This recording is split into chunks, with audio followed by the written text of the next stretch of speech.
Yo nɔvi lɔlɔ̃tɔ le evenyigba dzi me do gbe na mi le míaƒe Tɔ Yesu Kristo ƒe ŋkɔme. Dzidzɔ tɔxɛ aɖe wònye nam be Mawu gaɖe mɔ to via Kristo dzi be míaga akpe le gaƒoƒo sia me agase agbenya. Nɔvi lɔlɔ̃tɔwo, nenema wònɔna be amewo nɔna gbɔgblɔm be mawɔ vɔsa ne Mawu, mawɔ vɔsa ne Mawu, mana nu Mawu. Enu nyui wònye ne le be nàna nu Mawua. Ate ŋu na nu Mawu, ya menye nu baɖa ɖeke o. Gake enu yi ke edzi be àna Mawua ɖe, ke ɖe Mawu enu ma ɖe wòkɔ Mawu ŋu kɔ nua, ɖe enu ma ɖe eɖo dzidzɔ ne Mawua. Enu yi ke be yàna Mawua alo Mawu nagea, ke Mawu xɔ nene be nua alo aleke. Ke nene be nugɔmeɖeɖe enumekuku dzi medzi be nya yi le gaƒoƒo sia me. Kɔ yi ɖe dzia míahlẽ Romatɔwo ƒe agbalẽ eta 12 kpikpi gbãtɔ la, ke mahlẽ sia le míaƒe Tɔ Yesu Kristo ƒe ŋkɔme.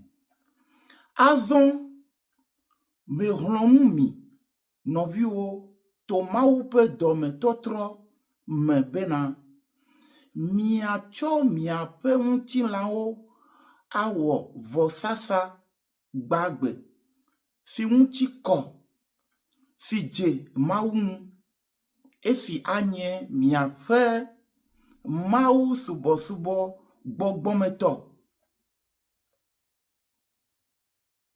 Miakɔ miaƒe ŋutilã akɔ wɔ nuka? Miakɔ miaƒe ŋutilã. Miaƒe ŋutilãwo akɔ awɔ enu kɔkui, akɔ awɔ vɔsasa, eye vɔsasa sia edze be wòakɔ Mawu ŋuti. Eye vɔsasa sia edze be wòanye vɔsasa gbagbe, menye vɔsasa yi ke ku o, vɔsasa yi ke madze Mawu ŋu o. Zi geɖe amewo nɔna gbɔgblɔm be yasa vɔ ne Mawu, yakɔ vɔsasa, yawɔ vɔsasa ne Mawu. Enu yi wònye ne be yawɔ vɔsasa ne Mawue. Gake vɔsasa yi ke be yawɔ ne Mawua ɖe, vɔsasa sia ŋuti kɔa, enye vɔsasa yi ke ana Mawu ƒe dzi anɔ dzidzɔkpɔkpɔ me ɖe ŋua, alo vɔsasa sia ɖe Mawu gbɔ do gea, alo Mawu ŋutɔ hã ɖe wònya be vɔsasa wɔm na ya alo vɔsam na ya, awɔ ɖe. Esia ta ehiã be hafi nabe nawɔ vɔsasa alo nakɔ nane abe yakɔ ana Mawu ɖa, edze be wo ŋutɔ ɖa be wo ŋuti nekɔ, edze be wo ŋutɔ ɖa eɖi yiwo katã le wo ŋu ɖa, be ɖi siawo ɖa woadzo. Edze be natrɔ dzime, edze be naklɔ eɖi yiwo katã le wo dzime, eɖi yiwo katã le wo ŋutilã me, wɔametsi bliboa katã me. Edze be eɖi siawo woadzo le ŋuwò. Edze be naklɔ wo, edze be nagogo Mawu be wo ŋutɔ, naxɔ nu vɔ̃ be sɔsɔ ke.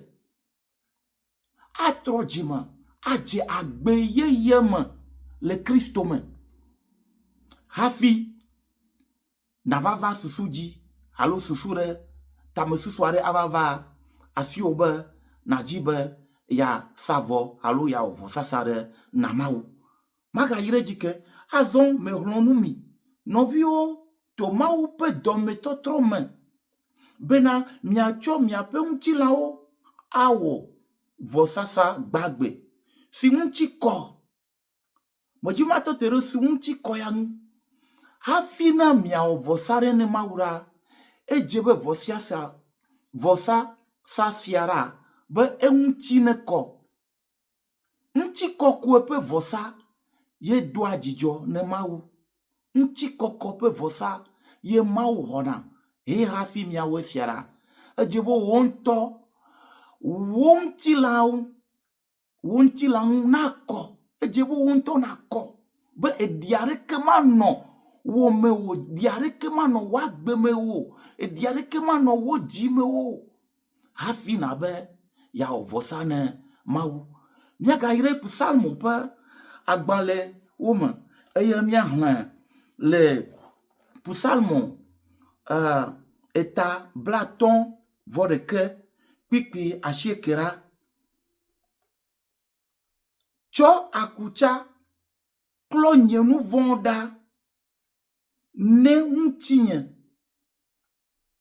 naɖi le tsi nam ne mafu tsitsitsi wu ɖetifu magayi ɖe dzi ke tsɔ akutsa klɔ nye nu vɔ̃ ɖa ne ŋutinye naɖi le tsi nam ne mafu tsitsitsi wu ɖetifu nenema ye David ƒe psalmo ya David gbɔgblɔ ne me bena ɖe be Yehowa ne kɔ akutsa ne wa le tsi na ye ne yakɔ ne ɖiwo katã le fi le ye ŋu ɖa ne ɖi fiawo katã ne wa ɖe ɖa ne yafu tsitsitsi abe ɖetifu nene egɔme vɔ̃ aɖeke maga nanyi nu vɔ̃ɖi aɖeke meli wagakpɔ le ye ŋuti le gbɔgbɔme alo le ŋuti la me o ta nɔvio hafi na be yawɔ vɔsasa ɖe na Mawu la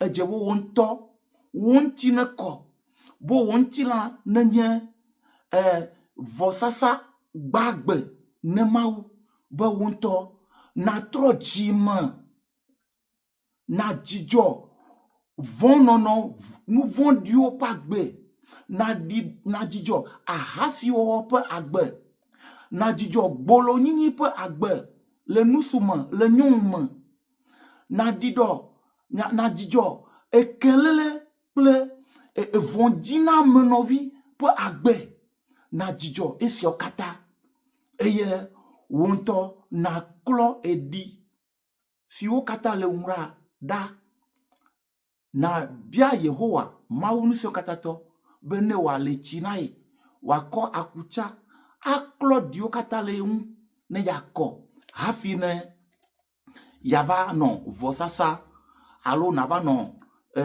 tamesusu wɔm be yawɔ vɔsa ne Mawu ta hafi na be yawɔ vɔsasa ne Mawu la ke wo ŋutɔa klɔ ɖi ke le ŋua hafi klɔ ɖi ke le ŋua hafi nava be yawɔ vɔsasa ne Mawu nɔvi lɔlɔ̃tɔwo le Kristo me Mawu ƒe amenuveve ne su mia si le Yesu Kristo ƒe ŋkɔ me. Amen.